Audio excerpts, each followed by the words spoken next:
Hoje no Cartório Contemporâneo. A adjudicação compulsória extrajudicial na live falando de registros. Tudo isso e muito mais no Cartório Contemporâneo.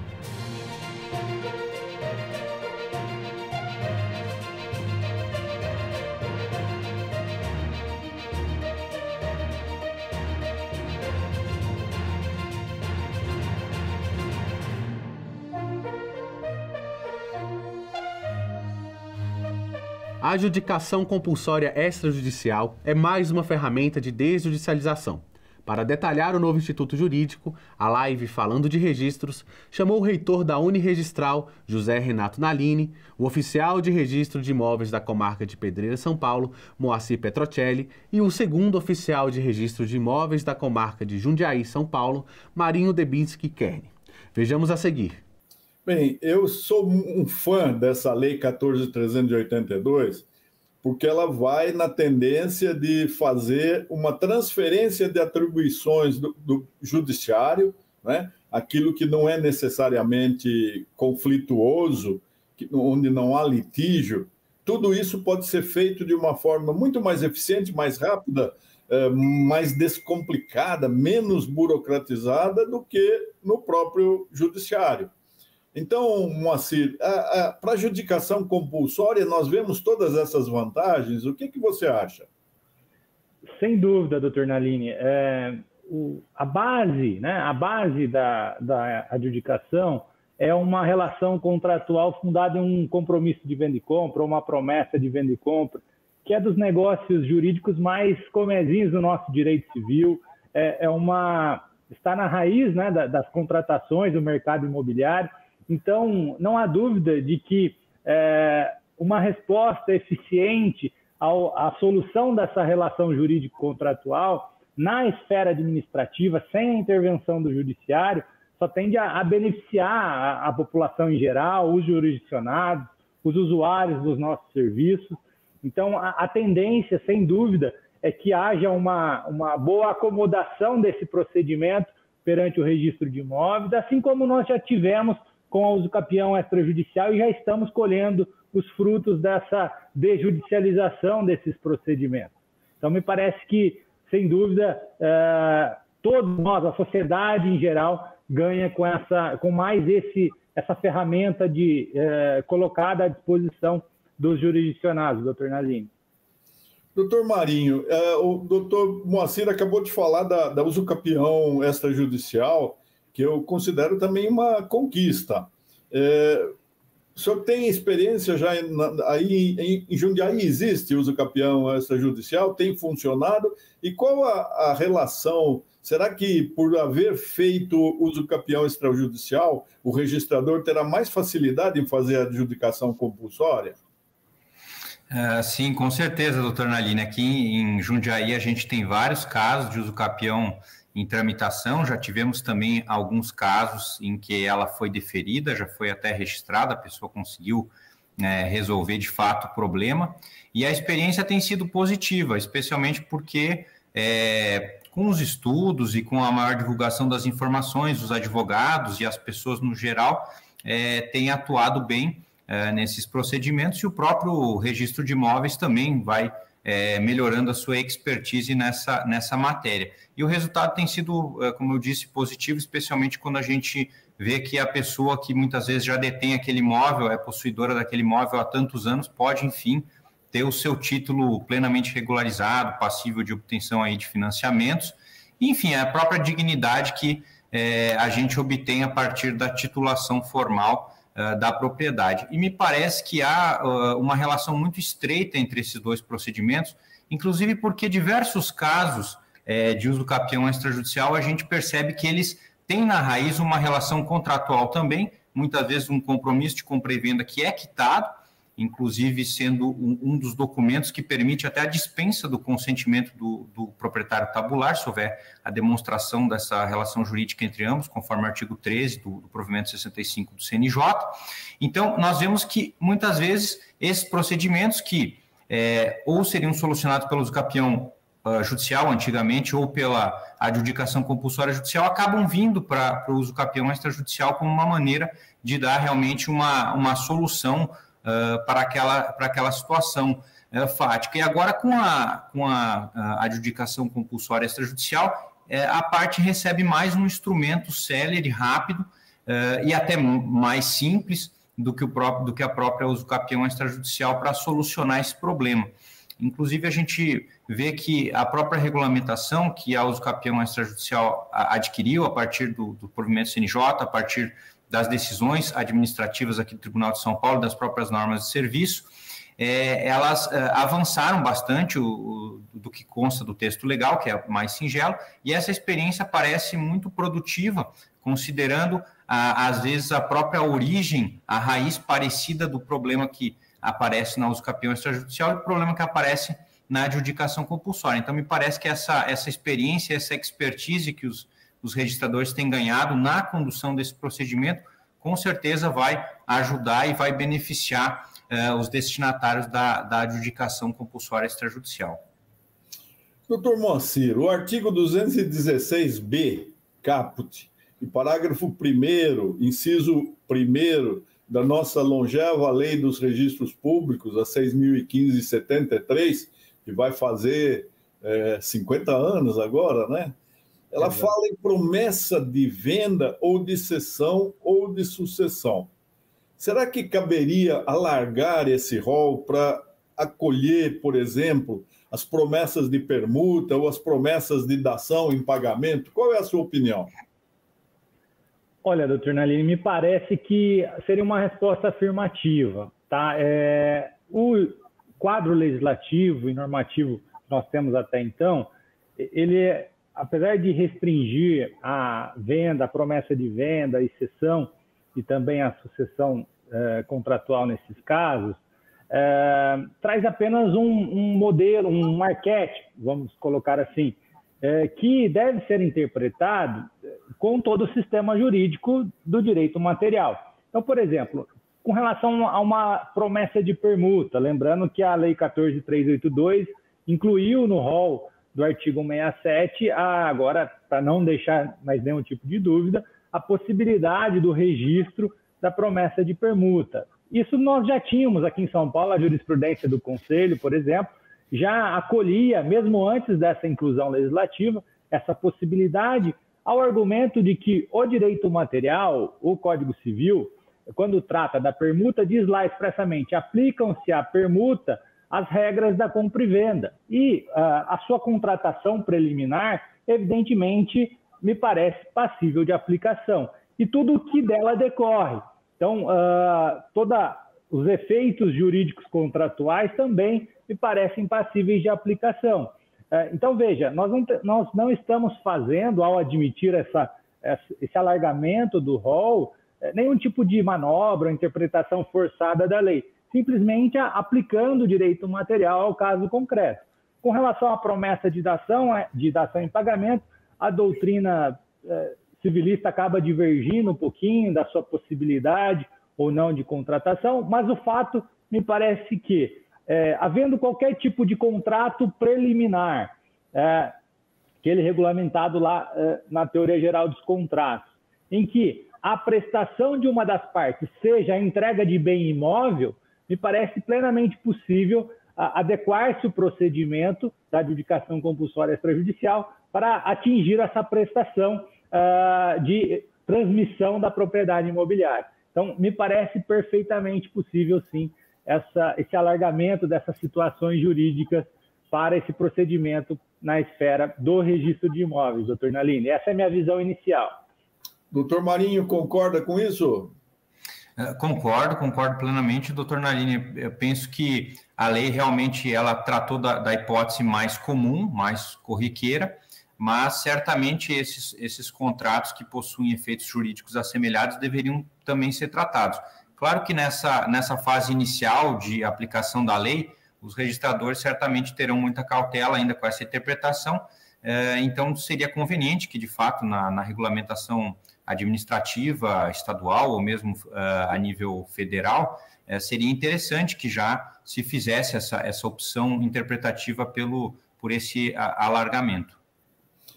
Agora, doutor Marinho, se o título for uma compra e venda por instrumento particular, com valor superior a 30 salários mínimos, né? O que imporia a observância da regra do artigo 108 do Código Civil, né? Mas com menção à lavratura futura de uma escritura pública de compra e venda. Seria possível tratá-lo como um contrato preliminar à luz do artigo 463 do Código Civil ou do princípio da conversão substancial, artigo 170 do Código Civil? Doutor Nalini, essa questão ela realmente é muito interessante, não em sede de adjudicação compulsória extrajudicial, mas eu já me deparei com um contrato dessa espécie que foi apresentado.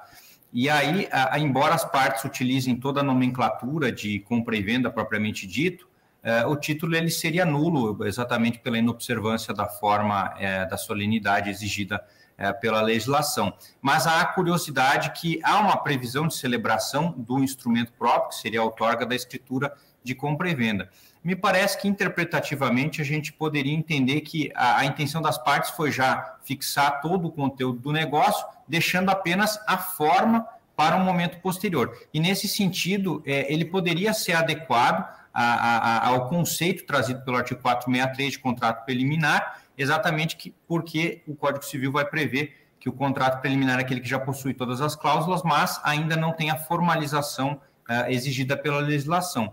E de outra partida, como o senhor bem colocou, o princípio da conversão substancial também, embora haja aí talvez alguma discussão se o registrador poderia ou não aplicá-lo, mas ao menos em sede de interpretação, ele poderia nortear que, sendo nula essa compra e venda, nós poderíamos supor que as partes queriam ao menos celebrar um compromisso de compra e venda, especialmente por haver essa cláusula de futura celebração do compromisso de compra e venda. E isso, na verdade, na prática brasileira é muito comum, porque muitas vezes as partes, em vez de celebrar propriamente um compromisso, elas celebram já um contrato de compra e venda particular apenas para firmar o negócio, fazer talvez o pagamento do sinal, das primeiras prestações, e deixam a escritura para o momento em que já há a quitação integral do preço.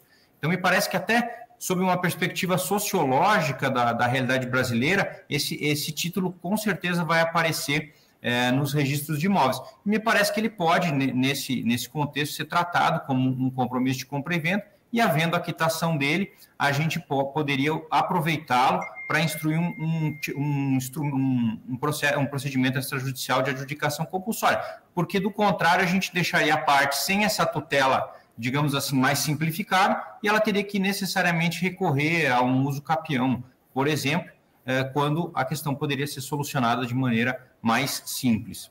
Voltamos já com o cartório contemporâneo.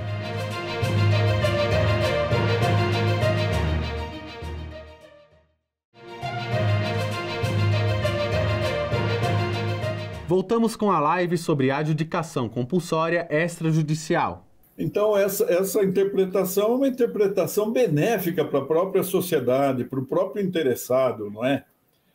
Doutor Moacir, se for apresentado um compromisso de compra e venda quitado de um imóvel loteado, de acordo com o artigo 26, parágrafo 6º da Lei 6766/79, né? A Lei de Loteamentos, a Lei Lehman, como deve proceder o oficial? Bom, doutor Nalini, aqui me parece que nós temos uma exceção contemplada pela legislação da possibilidade de que o compromisso, uma vez demonstrada a sua quitação, ele seja título hábil à transmissão do domínio diretamente mediante requerimento simplificado no registro de imóveis, evidentemente com a comprovação do recolhimento do imposto de transmissão. Então, no meu modo de pensar, doutor Nalini, essa situação ela já está bastante consolidada na nossa jurisprudência administrativa aqui em São Paulo e também tendo contato com colegas de outros estados, também me parece que é uma situação bastante consolidada, no sentido que se trata assim, de uma exceção ao artigo 108 para a transmissão da propriedade imobiliária.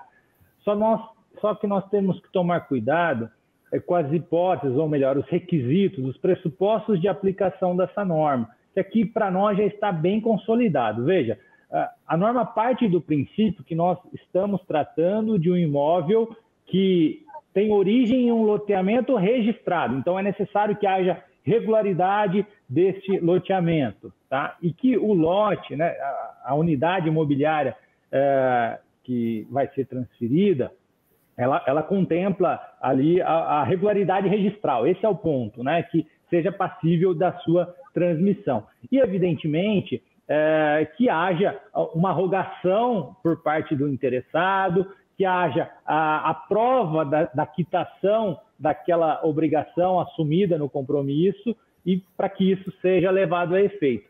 A lei que alterou a 6766 e alocou esse dispositivo nessa legislação, ela tratou de parcelamentos populares. Então, a princípio, havia uma interpretação um pouco mais restritiva de que essa norma teria aplicação restrita a situações envolvendo loteamentos populares, cuja o benefício seria para a população de baixa renda, mas a nossa jurisprudência aqui em São Paulo consolidou que basta que seja um loteamento devidamente regularizado no registro de imóveis. Então, nesse cenário, doutor Nalini, me parece que essa situação jurídica em específico nós devemos tratar fora do procedimento da adjudicação compulsória. Então, essa é minha primeira visão a respeito do tema. Vamos ver como é que isso vai ser encarado daqui para frente com o novo 216B da 6.015. Doutor Marinho, a titularidade para se promover uma adjudicação compulsória extrajudicial é bem ampla, pode ser tanto do comprador como do vendedor, né? Parece que isso foi a vontade do legislador. Mas seria possível que um comprador diverso daquele que consta do registro de compromisso de compra e venda promova a adjudicação compulsória? Nesse caso, a gente precisaria fazer uma ponderação inicial que tanto o próprio artigo 216B, salvo engano, o parágrafo 2º da Lei 6.015 de 73, ele prevê a desnecessidade que esse compromisso que vai embasar o procedimento de adjudicação compulsória extrajudicial, a desnecessidade do seu registro. Então, ele pode estar registrado ou não. Nesse caso, como há essa possibilidade de dispensar, o simples fato de ser uma pessoa diversa daquela que consta no registro do compromisso não será um problema com relação à legitimidade ativa para adjudicação extrajudicial, desde que haja uma cessão, uma formalização de alguma cessão ou de alguma sucessão por alguma razão. Ele precisa demonstrar essa ligação, ainda que esse segundo documento não conste do registro de imóveis. Porque se ele poderia apresentar toda essa cadeia, o compromisso, a cessão, ou mesmo um instrumento de sucessão, como um inventário e partilha dos direitos decorrentes do compromisso, se ele poderia apresentar toda essa documentação fora do registro para embasar esse procedimento, e esse é o entendimento que prevaleceu na Lei 6.015/73, após a derrubada do veto, e também nas normas de serviço de São Paulo, e mesmo já era o entendimento do Superior Tribunal de Justiça, na súmula 239, como há essa dispensa do registro, ele poderia apresentar sua documentação comprobatória. No caso de haver um registro, me parece que se ele comprovar a existência de uma cadeia contratual, ainda que não registrada, será suficiente também para embasar esse procedimento. O que não pode acontecer é uma pessoa diversa requerer sem que ela prove um liame contratual que chegue até o promitente vendedor. Doutor Moacir, o doutor Marinho acertou até o dispositivo que prevê que o instrumento que instrui a adjudicação compulsória extrajudicial não precisa estar registrado previamente. Então, é o artigo 216B, parágrafo 2º da Lei de Registros Públicos. A Corregedoria Geral de Justiça também, nas suas normas, já previu isso. Agora, o oficial, ele fica obrigado a examinar a registrabilidade do documento? Olha, é uma questão muito interessante, doutor Nalini, porque, de fato, né, havia uma inicial no trâmite do procedimento legislativo da 14382, havia uma certa celeuma a respeito da manutenção ou não dessa exigência do registro e acabou pela dispensa, né? E seguindo como deveria ser mesmo, a jurisprudência consolidada do STJ de que a adjudicação compulsória ela serve àquele compromissário independente do seu registro, né? Inclusive, essa situação jurídica de ausência do registro do compromisso tem levado a doutrina a caracterizar justamente uma espécie de uma obrigação com eficácia real fora do registro, porque ele tem esse direito à adjudicação compulsória. Bom, mas me parece importante, a partir do momento que a lei estabelece que o registro não é necessário desse compromisso, não caberia ao oficial uma exigência, ou melhor, uma qualificação tão profícua, tão profunda desse instrumento apresentado, a ponto de, eventualmente, brecar aquela pretensão da adjudicação ab início. Me parece que não é esse o objetivo do legislador, e nem isso seria viável ou producente pela experiência que nós temos de contato com esses instrumentos que normalmente possuem alguma precariedade, algum pequeno vício formal que parece que pode ser sanado e aproveitar daquela relação jurídica. Então, me parece que a ideia fundamental é que o oficial faça pelo menos um exame superficial se aquela relação jurídica documentalmente provada tem o mínimo de idoneidade, o mínimo de substrato jurídico para conduzir à pretensão da adjudicação. Então, resumindo, né, trocando em miúdos, não é necessário que preencham todos os requisitos registrais esse compromisso apresentado, mas que ele ao menos tenha idoneidade bastante para provar a subjacência de uma relação jurídica, de uma transmissão dominial, a pactuação daquilo, eventualmente alguma imperfeição ela pode ser provada por outros documentos oficiais, um estado civil que não foi contemplado da maneira correta, da maneira atualizada, enfim, isso tudo pode ser complementado documentalmente. Também a atuação notarial com a expertise do tabelião para lidar com esse tipo de relação, situação jurídica, me parece também um ponto positivo que pode corroborar para um sucesso da pretensão no registro de imóveis, doutor Nalini. Doutor Moacir, o senhor já se adiantou a dizer que algumas imperfeições podem ser supridas, né? E isso é a cargo do próprio registrador. Seria uma providência, o registrador não estaria exorbitando fazendo isso, não é? Complementando suprindo as imperfeições do título apresentado. Exatamente. Me parece que a ideia é de presidência de um procedimento. Assim como o juiz na esfera jurisdicional pode conduzir a instrução probatória tendente a buscar a veracidade daquelas relações jurídicas, o oficial também, na condução desse procedimento, também tem liberdade para tomar as providências, evidentemente, todas elas no âmbito restrito da sua atuação administrativa. Nós não podemos perder de vista que estamos na esfera administrativa. Então, eventualmente, quando nós temos algum direito indisponível em jogo, alguma situação que pode gerar algum tipo de litígio latente naquela situação jurídica, me parece que o oficial tem que tomar cuidado, eventualmente conduzir o caso para uma produção de provas, enfim.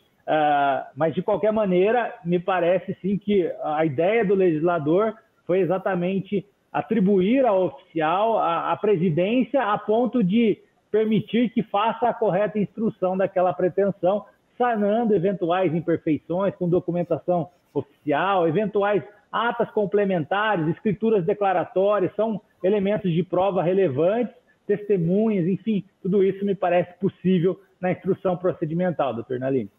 Muito bem. Doutor Marinho, a quitação é um requisito para que o instrumento de promessa venha a instruir um pedido de adjudicação compulsória extrajudicial.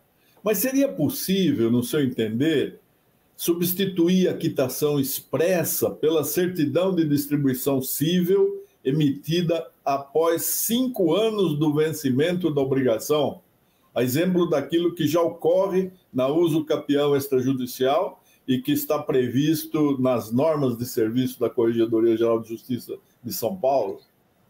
A quitação certamente é um documento-chave para a instrução do procedimento, porque é exatamente com a prova do cumprimento das obrigações por esse promissário comprador que vai gerar para ele o direito da outorga de uma escritura pública que, eventualmente inadimplido, vai dar margem a esta possibilidade de adjudicação compulsória.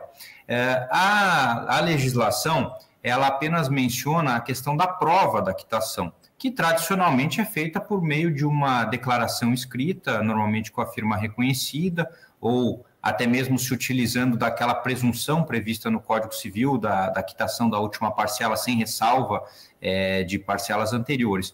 A Corregedoria de São Paulo, em sede de uso capião extrajudicial, foi muito inovadora quando tratou daqueles documentos que podem demonstrar o consentimento do proprietário tabular em relação ao uso capiente, permitindo que se substituísse uma quitação expressa por escrito ou por meio da quitação da última parcela, permitindo que se substituísse por uma certidão de distribuição de ações cíveis, presumindo ali um lapso, pressupondo o transcurso de um possível lapso prescricional.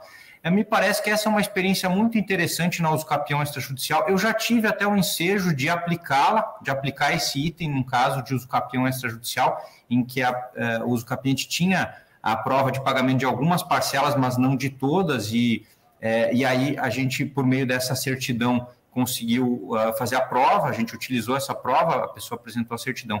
E me parece que essa experiência que tem funcionado bem na uso capião, que é até uma modalidade, digamos assim, mais arrojada de aquisição da propriedade, me parece que ela pode ser utilizada na adjudicação compulsória extrajudicial. Ainda não veio nas normas, as normas já foram reformadas para tratar do assunto, ainda não foi colocado nenhum dispositivo nesse sentido, mas me parece que poderia ser feita uma interpretação analógica que viria exatamente naquela esteira da visão do Serpa Lopes, de que a interpretação ela deve tender favoravelmente ao registro, e a gente poderia aplicar porque, como dissemos no início, há uma similitude em alguns pontos e em determinados casos, claro, mas há uma similitude entre os dois procedimentos, e a uso capião já está mais sedimentada, mais regulamentada com minúcias, e me parece que não haveria insegurança jurídica, porque se não há ação, se já transcorreu o lapso prescricional, se é uma relação antiga, e às vezes a pessoa já não consegue localizar, por alguma razão, não tem mais o contato direto com o promitente vendedor, não consegue obter o documento, então ela poderia, assim, suprir com essa prova, o que certamente tornaria o procedimento mais eficaz. Vamos para mais uma pequena pausa e voltamos já.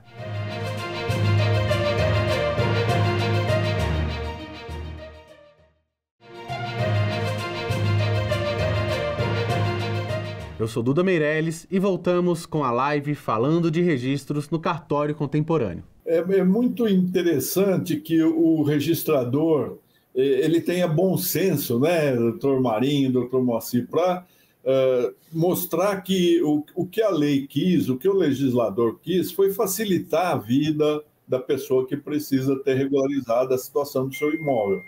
Agora, doutor Moacir, se houver uma indisponibilidade averbada na matrícula desse imóvel que vai ser objeto de adjudicação compulsória extrajudicial, isso impede a adjudicação? O que o senhor pensa a respeito disso?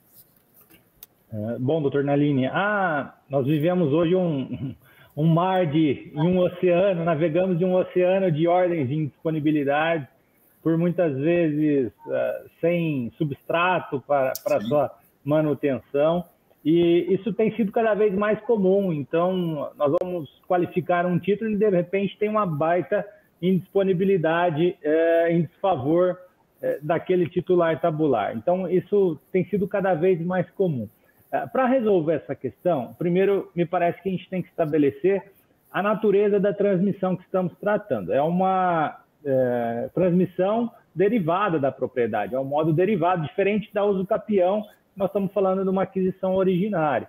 Então, se se trata de um modo derivado em que o substrato dominial releva para a transmissão no registro, me parece que o registro em si, enquanto não levantada a indisponibilidade, ele estaria, não seria possível a realização dessa transmissão, porque, como disse, é um modo de transmissão derivada da propriedade. Nós temos, inclusive, precedentes do Conselho aqui em São Paulo, determinando que não seria cabível o registro de uma adjudicação feita judicialmente pendente à indisponibilidade. No entanto, o que é importante deixar claro, doutor Nalini, é que isso não significa que a indisponibilidade averbada na matrícula é um impedimento para a promoção do procedimento da adjudicação extrajudicial. Por que eu digo isso? Porque é perfeitamente possível e razoável, diante desse cenário de inúmeras indisponibilidades que nós temos ultimamente, que isso seja sanado durante o iter procedimental. Então, o registrador, até numa qualificação prefacial, poderá apontar isso em uma nota de devolução, apontar isso ao interessado, para que ele providencie a baixa, o cancelamento, né, dessa ordem de indisponibilidade, e assim o procedimento siga até o seu cabo e, eventualmente, levantada essa ordem de indisponibilidade, se promova o respectivo registro. Então, na própria usucapião extrajudicial, lembrando que lá nós estamos em outra natureza jurídica, o próprio provimento 65 do CNJ traz essa possibilidade de que, no decorrer do procedimento, aqueles interessados procurem os juízos de origem dessas ordens para diligenciar a respeito do levantamento desse óbito. Então, veja, me parece que nesse ponto é mais um exemplo de que a regulamentação da usucapião pode ser acomodada também aqui na adjudicação compulsória. Então, em resumo, me parece que, a princípio, impede o registro, mas não impede o procedimento, para que no seu transcorrer isso seja sanado com as providências tanto do oficial quanto do interessado, doutor Nalini. Muito bem. Doutor Marinho, a lei de registros públicos agora prevê também uma ata notarial, né? Eu gostaria de que o senhor dissesse, primeiro, por que houve essa previsão de ata notarial? É para se confiar na prerrogativa que o tabelião tem de verificar se os requisitos de uma escritura estariam ali presentes, e as partes podem, o interessado na adjudicação, ele pode escolher o tabelião de sua preferência, da sua confiança, como regra geral, ou ele tem de atender a alguma regra de competência? Qual é o seu entendimento a respeito disso? Me parece que a ideia geral dessa ata notarial não seria tanto fazer um prévio juízo de qualificação, até porque o procedimento ele vai se desenrolar de fato perante o registrador de imóveis e vai contar com a decisão final do registrador de imóveis, que vai avaliar a documentação, as notificações e as provas eventualmente produzidas. Me parece que a ideia geral era avaliar se há um interesse de agir ou não, correspondente exatamente ao inadimplemento da obrigação do promitente vendedor de outorgar a escritura ou da própria obrigação do promissário comprador de comparecer à lavratura da escritura, caso o promitente vendedor deseje outorgar, até mesmo para poder fazer a efetiva transmissão da titularidade dominial e deixar de figurar perante o registro de imóveis como proprietário. Então, me parece que seria uma prova inicial para demonstrar que aquela pessoa, seja o promitente vendedor ou o promissário comprador, a depender de quem intentar o procedimento, me parece que seria uma prova inicial de que não houve outorga escritura, de que houve, a princípio, uma recusa, ainda que configurada por meio de uma omissão, no sentido de não comparecer ao tabelionato, para que fosse lavrada essa escritura. Então, me parece que a ideia geral da lei, a princípio, é essa. Essa ata ela teria um escopo naturalmente mais restrito do que a ata notarial para fins de uso capião extrajudicial, em que o tabelião faz, de fato, uma análise mais aprofundada da documentação, da própria localização do imóvel, das declarações da parte e de eventuais testemunhas. Então, me parece que seria essa a ideia, a princípio, dessa ata notarial. A questão da competência ela é muito interessante porque o artigo 216b, ele apenas menciona a necessidade de ata notarial sem fazer nenhuma regra de competência. O artigo 8º da Lei 8.935 de 94, ele tem aquela regra de que o tabelião é de livre escolha das partes, independentemente do local do imóvel ou do negócio.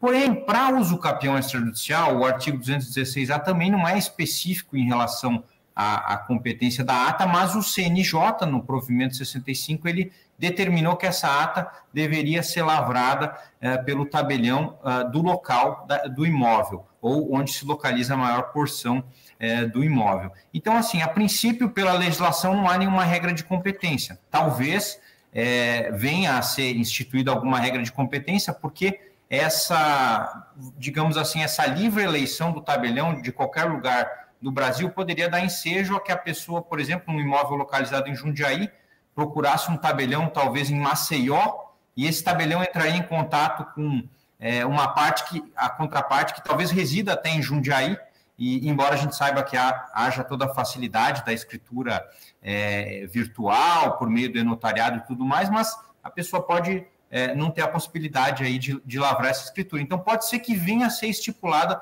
uma regra semelhante a da uso capião, deixando a competência dessa ata com o tabelião de onde se situa o imóvel. Mas cabe frisar que, no momento, não há nenhuma regra e, pelas normas gerais da Lei 8935, seria livre a escolha do tabelião. Muito bem, nós vemos que essa questão da adjudicação compulsória, ela está motivando uma série de questionamentos. E durante a nossa própria live tem chegado aqui questões de quem está assistindo, os dois respeitados registradores, o registrador de Pedreira, que é um doutrinador, tem livros publicados, e o registrador de Jundiaí, doutor Marinho Quer, que também é uma autoridade muito respeitada no tema. Então, nós vamos abrir espaço aí para que essas pessoas possam ver as suas dúvidas respondidas, né? Então, uma delas, Fábio Ribeiro, como vem a questão da indisponibilidade em nome de cedente em contrato de cessão não registrado? Quem quer responder? Como eu falei da indisponibilidade, eu posso responder, doutor Nalini. Na verdade, assim, até é um tema sensível para nós, principalmente quando nós temos o início dessa relação jurídica já no registro, né? Então, vamos imaginar que foi feito o registro de um compromisso, de compra e venda, e esse comprador cedeu os seus direitos e depois esse cessionário cedeu novamente, e temos toda aquela sequência da cadeia de transmissões. E se essas cessões, digamos que fora do registro, se elas seriam da alçada do oficial, controlar a disponibilidade dominial dessas transmissões. Doutor Nalini, aqui me parece que nós devemos voltar os olhos para a natureza das nossas atividades. Então, assim, como nós devemos nos ater ao título apresentado e aquilo que consta do registro, né? Então, o doutor Dipp costuma, nos seus robustos escritos, né, mencionar que nós estamos nesse ponto, devemos observar uma espécie de um recorte negativo da qualificação, ou seja, nos ater ao título e ao que consta do registro e não a elementos extratabulares. Me parece, então, que nós não devemos nos preocupar com essas indisponibilidades dos cedentes que eventualmente não constam do folio. Nós temos alguns precedentes aqui no Conselho Superior da Magistratura nesse sentido, tá? E que fazem uma distinção, e essa distinção é relevante. Por exemplo, se por ocasião da escritura definitiva, e depois a gente pode transpor esse raciocínio para a adjudicação, houver a simples história, né, que nós chamamos de sessões historiadas na escritura pública, sem participação daqueles cedentes intermediários como anuentes no título de transmissão definitiva, ou seja, eles não comparecem no título, apenas a menção de que houve a cessão extratabular, fora do título notarial, inclusive. Então, me parece que nessa situação fica muito claro que nós não devemos controlar. E se a gente fizer essa transposição para a adjudicação compulsória, se simplesmente houver a apresentação desses contratos, me parece também que nós não devemos entrar no mérito da disponibilidade patrimonial desses cedentes intermediários, doutor Nalini, deixando claro que é um tema que gera certa divergência entre os colegas, então, naturalmente, é possível que tenhamos posições em sentido contrário. Tudo vai ser pacificado depois pela jurisprudência ou pela orientação da Corregedoria Geral da Justiça, né, ou do CNJ. Há mais uma questão aqui, formulada pelo Ederson Renato Alves, doutor Marinho. Como é que o registrador deve agir diante de manifesta simulação da adjudicação compulsória extrajudicial para burlar a lavratura da escritura pública por parte do vendedor empreendedor imobiliário? Essa é uma questão muito interessante, e o lado bom é que aqui no estado de São Paulo, a Corregedoria Geral da Justiça ela já regulamentou essa situação nas normas de serviço, exatamente no sentido de que, se o registrador puder verificar que se configura uma simulação, uma burla aos requisitos da legislação civil e notarial e registral, ele pode indeferir o pedido de adjudicação compulsória. Então, nesse caso, é claro que eu acredito que o registrador ele deva atuar com muita cautela, nesse caso, especialmente porque vai se tratar de um indeferimento, mas caso ele verifique indícios concretos, verifique a ocorrência de provas de que há essa colusão entre as partes, exatamente no sentido de tentar se evitar uma escritura pública, ele pode indeferir o procedimento. Então, é claro que esse indeferimento ele precisará ser devidamente fundamentado, indicando exatamente quais são esses indícios concretos, e não atuando somente com base em presunções. E lembrando que, no caso tratando-se de empreendedores imobiliários, a própria gama de adjudicação compulsória extrajudicial já se restringe, como a pergunta que o próprio doutor Moacir já respondeu, porque se tratar de empreendimento sob a Lei 6766, pelo artigo 26, parágrafo 6º, haveria uma própria falta de interesse de agir na adjudicação compulsória extrajudicial, uma vez que esse instrumento quitado, pelo menos no estado de São Paulo, ele substitui a escritura definitiva. Então, me parece que o registrador pode indeferir, isso está previsto nas normas de serviço, ele pode indeferir, mas ele precisa fundamentar, e isso precisa estar devidamente demonstrado. Voltamos já com mais da live falando de registros.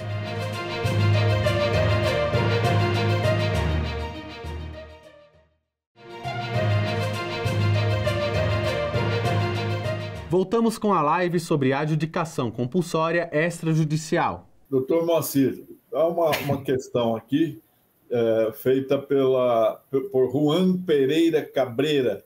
Como é que funciona a adjudicação em imóveis rurais?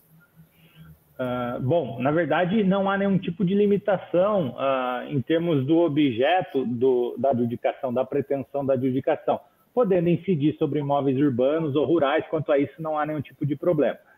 Devemos tomar algumas cautelas, evidentemente, pela natureza de se tratar de um imóvel rural. Há uma série de eventos específicos que nós já estamos aí cansados de saber, CCIR, a questão do próprio CAR, o Cadastro Ambiental Rural, a especialização de reserva legal, tudo isso deve ser observado.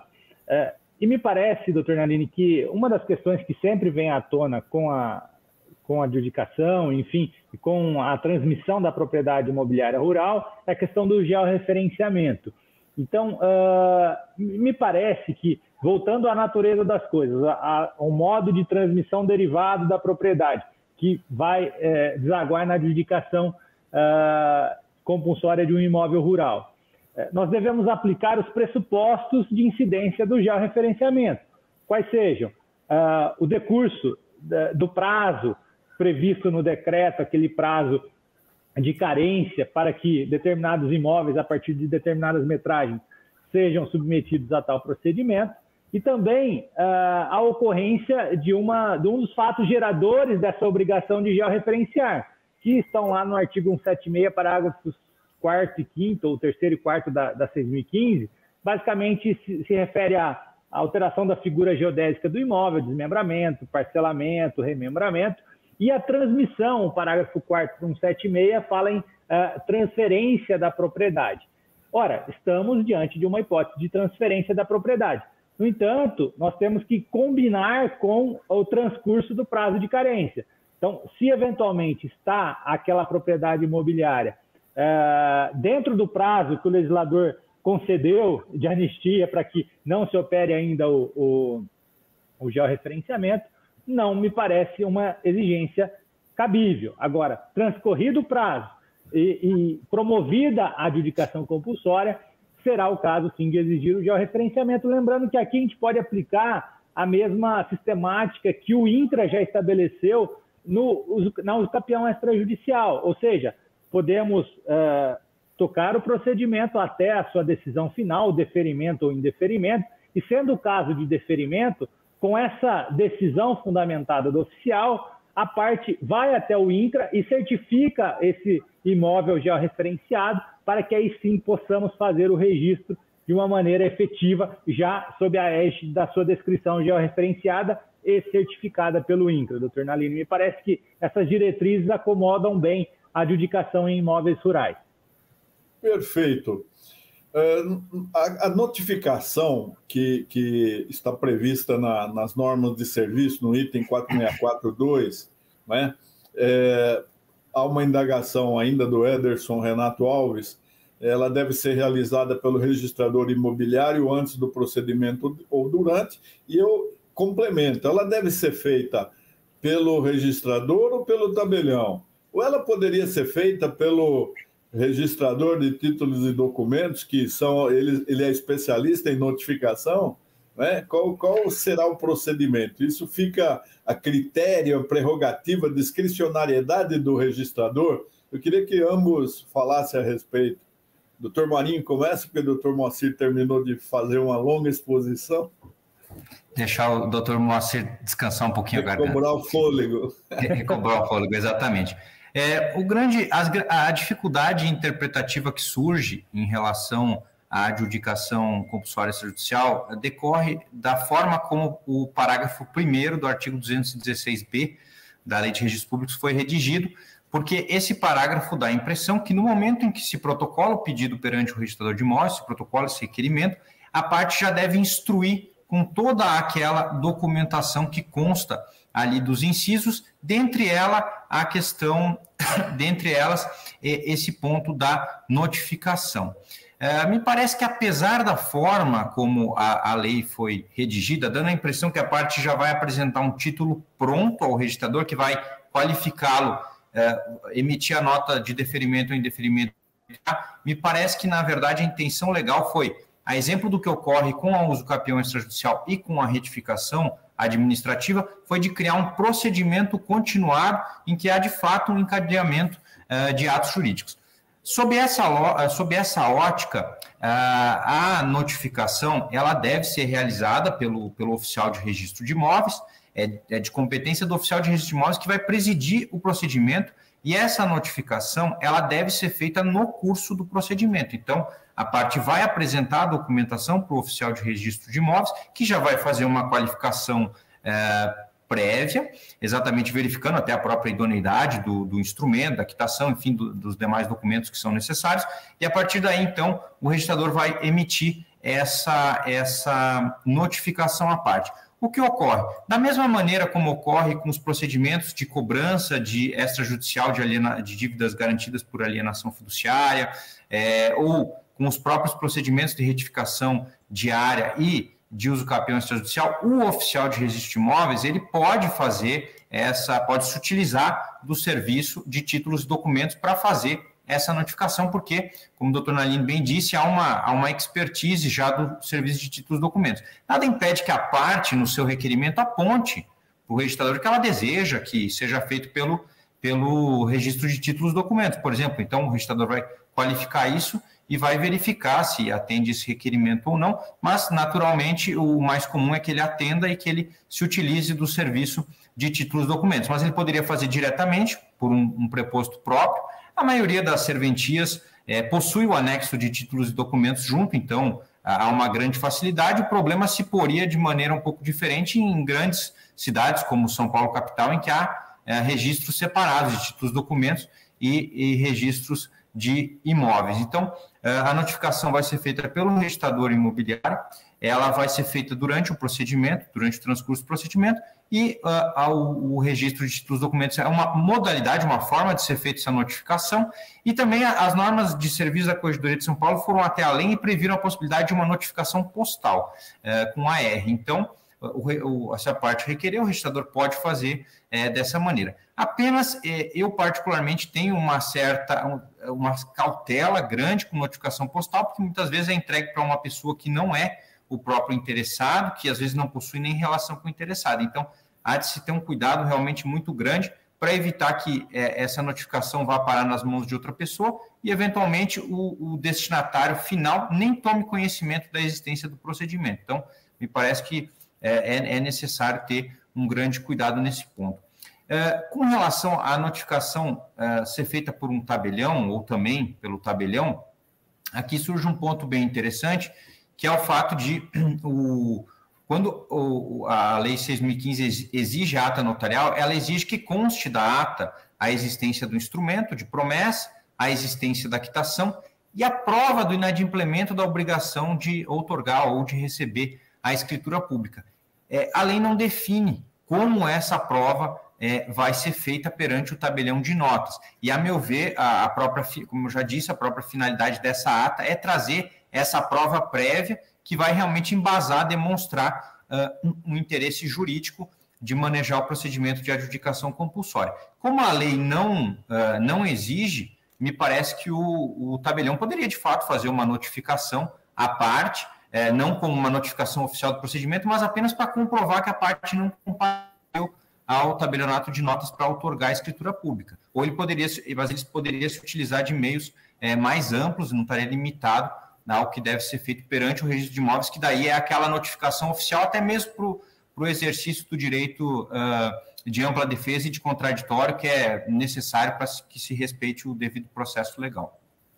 Muito bem. Doutor Moacir, o senhor concorda com isso? E há uma pergunta também a respeito de notificação.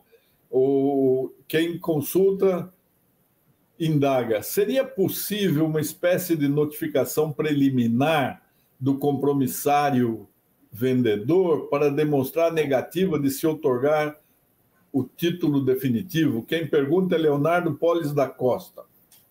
Muito bem, doutor Naline. Esse é um tema, o doutor Marinho explicou de maneira muito didática para a compreensão, então eu vou ser breve e, na minha opinião, me parece, doutor Naline, que o legislador ele foi um pouco desastroso ali ao estabelecer em duplicidade essa prova do inadimplemento. Eu concordo com o Marinho que é importante que se faça dentro do procedimento no registro de imóveis, afinal, foi esse o objetivo da lei, de estabelecer o registrador como presidente do feito e ali encaminhar a formação do título. Veja, o título não é a ata notarial, o título não é feito no tabelião de notas, o título é formado através da instrução do procedimento no registro de imóveis. Então é importante que essa notificação seja feita pelo registrador, por RTD, por AR, por mão própria, não importa. Isso a norma vai regulamentar, mas que seja feita interna corporis, dentro do procedimento, dentro do registro de imóveis. Como o Marinho disse, me parece também possível que a normativa que vai regulamentar a matéria estabeleça alguma diretriz no sentido de que o tabelião possa colher algum tipo de prova, algum tipo de notificação um pouco mais célere, utilizando endereços eletrônicos, enfim, não sei, algum tipo de situação que possa viabilizar esse cumprimento do requisito previsto na lei, para que a gente não fuja também do que o legislador quis. Mas a gente tem que tomar cuidado, porque esse pode ser um calcanhar de Aquiles a inviabilizar o procedimento de maneira geral. Então, me parece um bis in idem aí desnecessário. 2 notificações para dizer a mesma coisa me parece fora de cogitação. Então, é necessário medir bem aí as ponderações, aquilo que vai ser estabelecido na normativa, para que não haja, ao final dessa discussão, um desestímulo à pretensão da adjudicação. E por hoje é só. Eu sou Duda Meirelles e esse foi o Cartório Contemporâneo. Se você não pôde ver o programa ou quer assistir novamente, temos uma reprise toda segunda-feira, 19 horas, na TV Justiça ou no YouTube da CNR. Nos vemos na próxima quinta-feira, 19 horas, aqui na TV Justiça. Até lá!